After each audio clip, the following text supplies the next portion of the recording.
Yes. Okay. So now we're going to two resection cases in parallel together with Helmut Messmann. And I show you there are two very, very interesting cases diagnostic-wise. The first one, that's Helmut's case, had a resection procedure something like 9 years, something like slide back, please. Something like 9 years ago, and then didn't follow up for residual Barrett ablation, which he shouldn't have done. And comes back to his referring physician with an ulcer. And then gets biopsied, and it's high grade, and then he gets PPI. And what you see is that the ulcer has gone, and this looks like a squamous island. It's very tricky. Next slide. And only if you know, actually, you see that on the left side, there's inhomogeneous tissue and astructural tissue. The rest of the Barrett looks completely normal. And if we compared it with the previous pictures, this must be the place. Case number 2, which is my case, next slide, is simpler, but a little bit hidden in a hernia. It looks like a cardiac cancer, but histology says it's Barrett's. If you look at the left side, if you are in a quick mood, you might miss it and say, oh, there's some inflammatory tissue. And if you take a closer look, it looks more suspicious. And then if you know the histology as a referral center, next one, of course, you can image it in a way that you see it's clearly abnormal, also astructural. So let's go back to endoscopy. We are at different stages, Helmut and myself, so maybe we can add Helmut to the picture. And I have already started here. Hi, Helmut. Hi, Thomas. So thank you first for invitation to Hamburg. I'm always happy to be here with a wonderful team. Dr. Sonnenberg, she's the anesthesiologist, Dr. 𝗍𝗂, and the best guy is definitely Niels. I would like to have him in Augsburg, but he obviously is too expensive for me. So he will definitely stay in Hamburg, he told me. Now, just kidding. Helmut. So this is a very interesting case, Thomas. Thank you for this case. This is a patient with a long segment Barrett, and as you said, it looks quite normal. There are some small islands which are absolute regular. I'm going back, there's a larger island here, and then here is the end of the Barrett. And as you showed in your image before, this island was obviously suspicious. There was an ulceration, and it healed under PPI. And meanwhile, it obviously is more covered, but there is obviously a cancer below this island. And this, the only thing which is suspicious for me is, oops.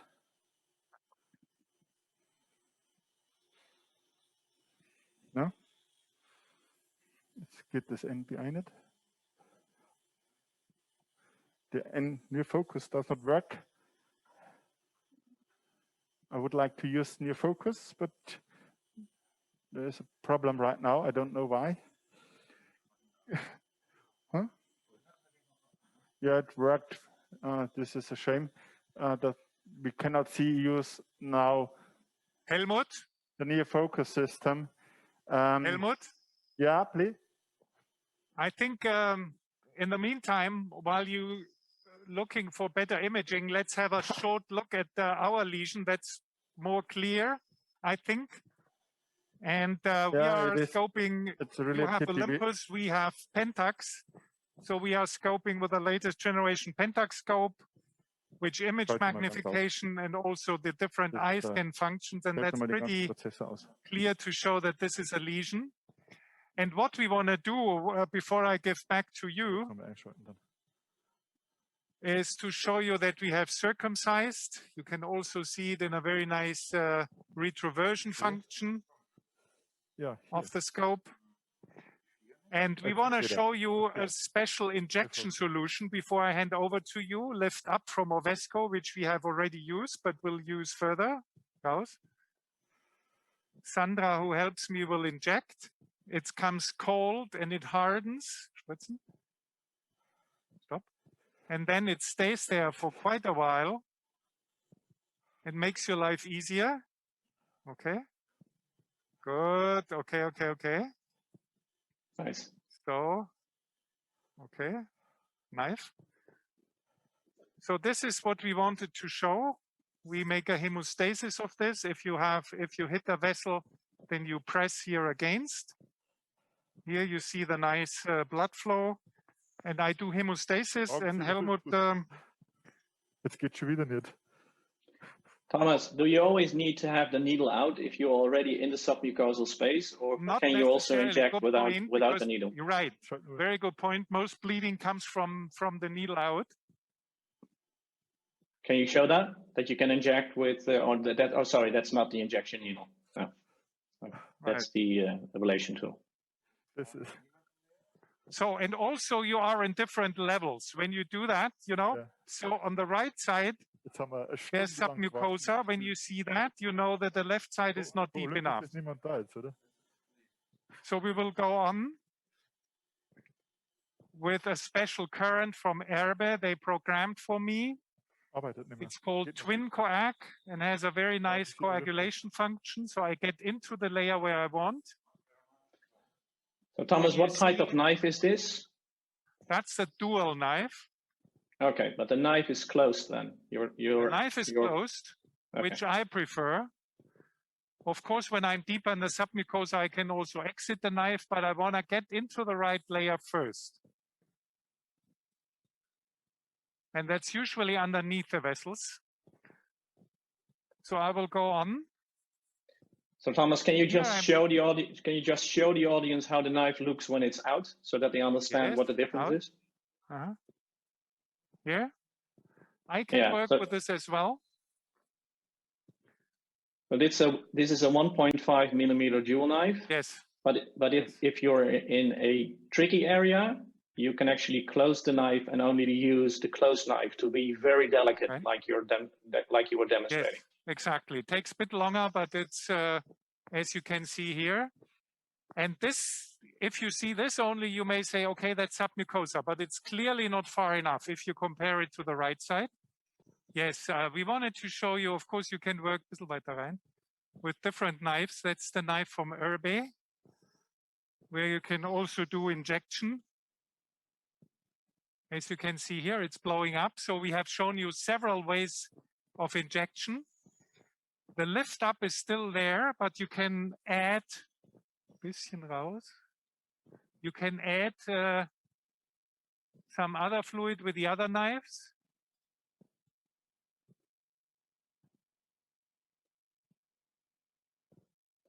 And here's a vessel again. So this is what we are going to do. We're dissecting this around. This is also not deep enough.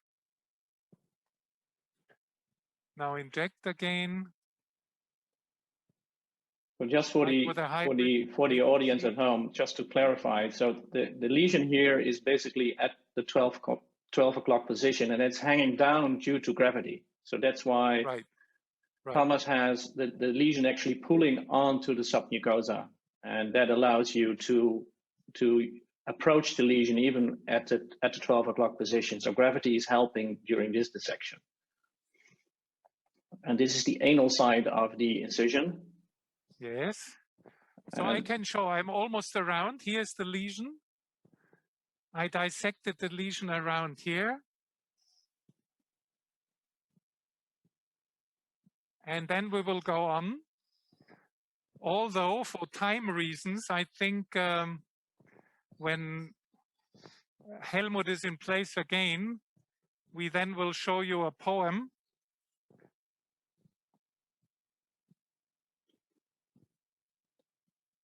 So you see here, you can, with different knives, if you're used to them, have a very controlled resection. So Thomas, is there any basic rules if it comes to the incision? You say I've circumcised the lesion. What's the most common mistake that people make if they circumcise the lesion? Well, there are different strategies. You know, if you talk to Japanese, they have several different strategies. how to access these lesions. So usually I finish the circumcision, which I will do probably when we have left you. And then in larger lesions, I do a tunnel. So I go through here and then I leave the sides on both sides for the tunnel. Quite often I place a clip and pull on the clip. Yeah. So here you can see the entire area from above. And what we will do is continue working here. You need to make sure that it's deep enough, because if the mucosal incision at the anal side, if it's not deep enough, you will continue your submucosal dissection underneath your previous incision. So it's not only doing the incision, but you need to extend the incision until you're really at the submucosal plane. And then, Jacques, do you think that's deep enough here? Maybe not yet, huh? So we inject? No, not yet. And you can do this like you're doing now, like in the antegrade fashion. That means that you will be dissecting into the anal side, basically towards the stomach. Right. The lesion is at 12 o'clock, or you can do it in a retroflex position, and that will get you underneath the lesion. But sometimes it's more difficult. Before we go to 𝗪𝗻𝑡, we show you both. So now comes the injection with needle in. Spritzen, needle dran. It also works well. See, stop. Yeah. Okay, and then you clearly see it's not far enough. Stop. Und jetzt mal das Dual Knife wieder. And then I show you what Jacques meant with retroversion. That's also a nice way to hook yourself in, like here. See that? If you have a scope which retroflexes nicely. So here we will go on.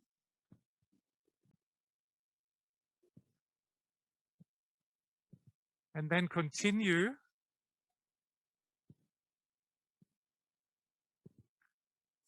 Here you see the lesion in inversion. Yeah, so ideally you'd like to do as much as you can in inversion, but the lesions like this are pretty strenuous on your endoscopes if it comes to the angle the endoscope can make. And not all endoscopes really give you optimal retroversion. Even within your department, endoscopes of the same type. So this is something you need to check before you start your procedure. Do I have one of my best retroflexing gastroscopes for a case like this?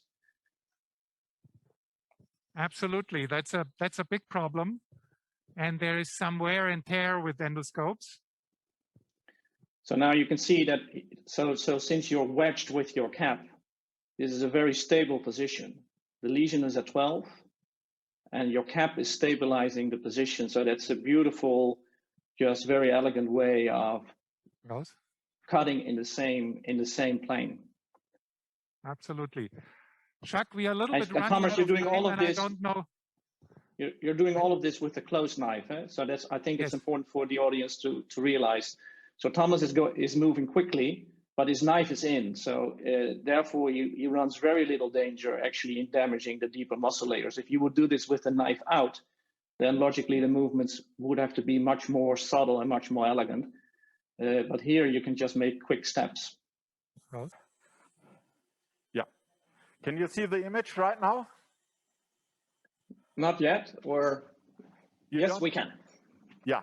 No, once again, this is now our small island. It's a bit depressed, and now going to the near focus and to the zoom, to NBI, and maybe a bit underwater, then you can nicely see there is a scar. Here was obviously taken the biopsy, and there is the cancer, obviously this nodule, and in the previous image from Thomas, here was this suspicious area. So I think the cancer is growing below this island, and it must be fibrotic. So I think from my point of view, it is a nice indication for an ESD procedure. What do you mean, Jacques? You are the world champion in EMR cap. So would you use a cap EMR, or would you go for an ESD as well here? No, I think I would set up the resection as an ESD, anticipating that this is probably scarred. Yeah, it looks scarred, and this is, I think, very fibrotic. So although it's small, and now I use acetic acid to see where are the borders, but I don't expect more information. I think we have to resect this island with a safety margin of 5 to 7 millimeters, and then it should be done, and the rest needs ablation. We had a similar case in our clinic. It was a nodule growing over years, and the biopsy were always negative, and then we resected, and then it was indeed a cancer. So now we have some acetic acid, please spray.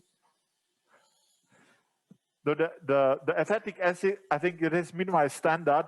We know this data, this nice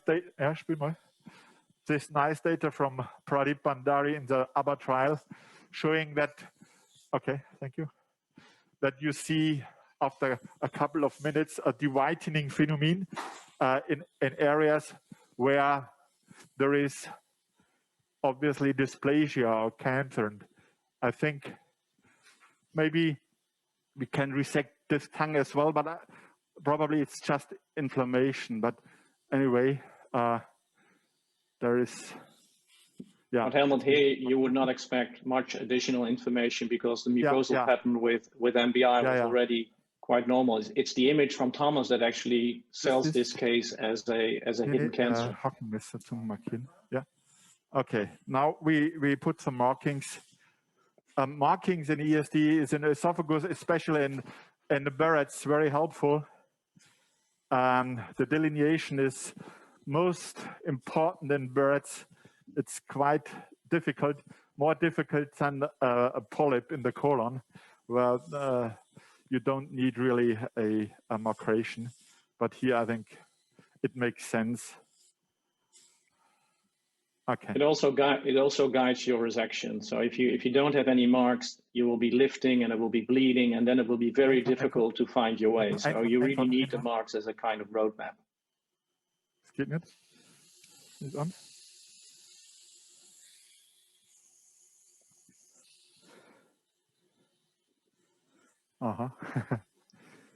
Today. So Helmut, you're a hook knife user. I'm a hook knife user, really. Yes. And you're hooked on the hook knife. Who is assisting me, is fantastic. I think he is. We tested it before. He has not so much experience with hook knife.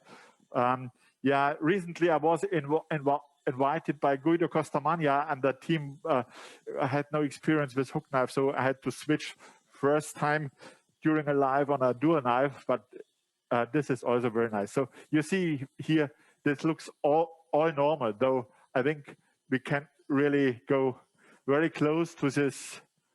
So the marking is done with the close knife. Yeah. I mean, I can resect this small tongue here as well. I'm not sure whether this is. Well, he needs ablation anyway, so. He needs ablation, you're right. So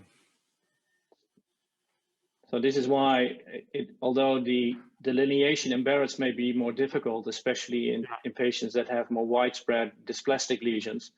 Exactly. You really need to target the cancerous lesion, and in this case, it's probably just the squamous island.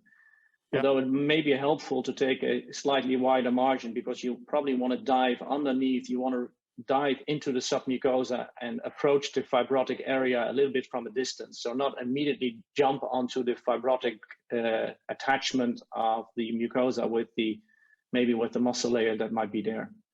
So Helmut, are you a tunnel man, or are you, as Thomas was demonstrating, a circumcising man? For larger lesions, I think tunneling is very helpful. If, for example, if it's more than half than the circumferential, 2 tunnels are very helpful. In this situation, I think it's not necessary. I would like to start now with a circumferential incision, and then we can, and then use the clip line technique. This seems to me the fastest, the most effective way. Yeah, Thomas was telling that he's also a very low threshold, and actually once he's circumcised the lesion to create triangulation by a clip on a string or a clip on a snare. Helmut, we're back with. We have really struggling today because of some problems also with the scope. So it took a while to clean, and now we could not insufflate the CO2, so now it works. So I'm a little bit behind, but now I think you can see there is the circumferential incision took a while. The vessels are here, and this is always a sign, very thick vessels which induce bleeding. No? You see here, this is a typical sign for a cancer, and this is very fibrotic. So even the proximal part, so definitely a good case for ESD, but with some technical problems, unfortunately. Erlaubst bitte? It's 12 Uhr. Yeah. Now you can rotate. Yes, this is now very nice. Beautiful.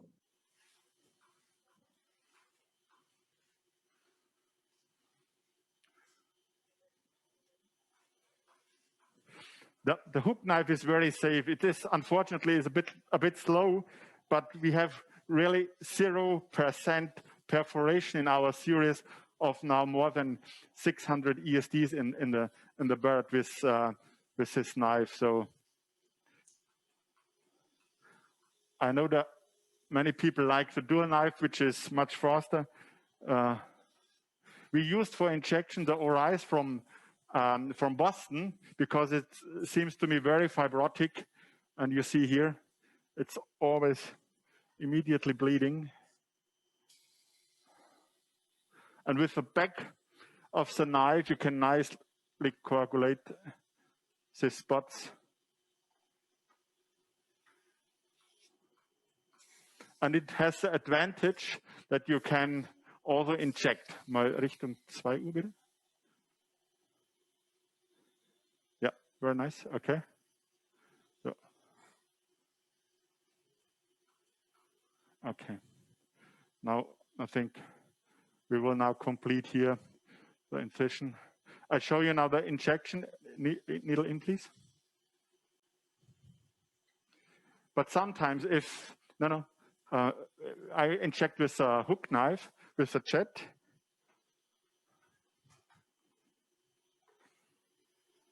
Open, raus und rein.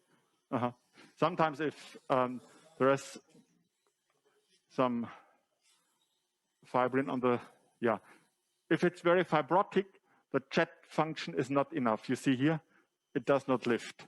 Now we switch to the 𝗲𝗏𝗃𝗃 gel, which is in this situation, I think, a good indication. You see here, this is really severe fibrosis.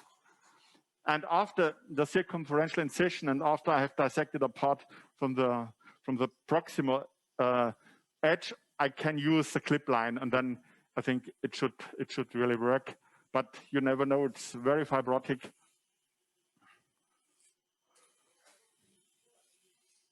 So, aus. Jetzt nur meinen halben. Inject. Ja, noch einen halben. Okay, stop.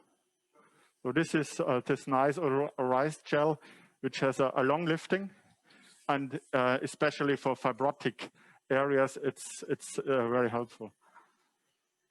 And as initially mentioned, I think pre-treated lesions like this case, which had a EMR almost 10 years ago, are so fibrotic that again, EMR seems not be successful, maybe combination of EMR, APC, whatever, but you should first try a arterial resection if possible. Now, out, please. Okay. I think Helmut, this is an excellent example of how inconspicuous this lesion looked. Right. And during your resection, you say, boy, this really is not lifting. It's optic than what you would have thought when we started the procedure. So, okay. So Thomas, give me a sign. We have to leave.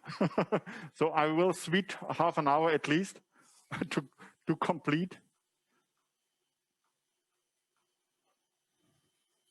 safety of the hook knife. You're hooking the tissue and you're constantly pulling it away from the muscle layer towards your scope. It's not only called the hook knife because of its shape, but also of the hooking maneuver. It can be nicely coagulated.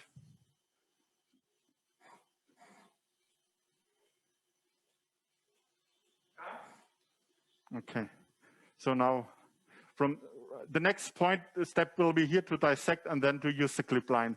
I think Pradeep showed you how to use the clip line. Oops. Yeah. So Thomas is here and det hätte nicht, weil du anders mich. Yeah, Thomas told me we have to finish here. Jacques? Okay. I could hear. Okay, Thomas is the boss. So Helmut, thank you so much for being so resilient with technical problems, this terrible but lesion. This is live, I don't think. And thanks to my great team, they changed within 5 minutes everything here. I never saw such a fast team. So thanks a lot. Although it was live and was a bit hectic, but anyway. Well, still an impressive case. Thank you for demonstrating this. Okay. Yeah, I think we will. Definitely, I'm optimistic, even it looks very fibrotic, to get it out. So, yeah.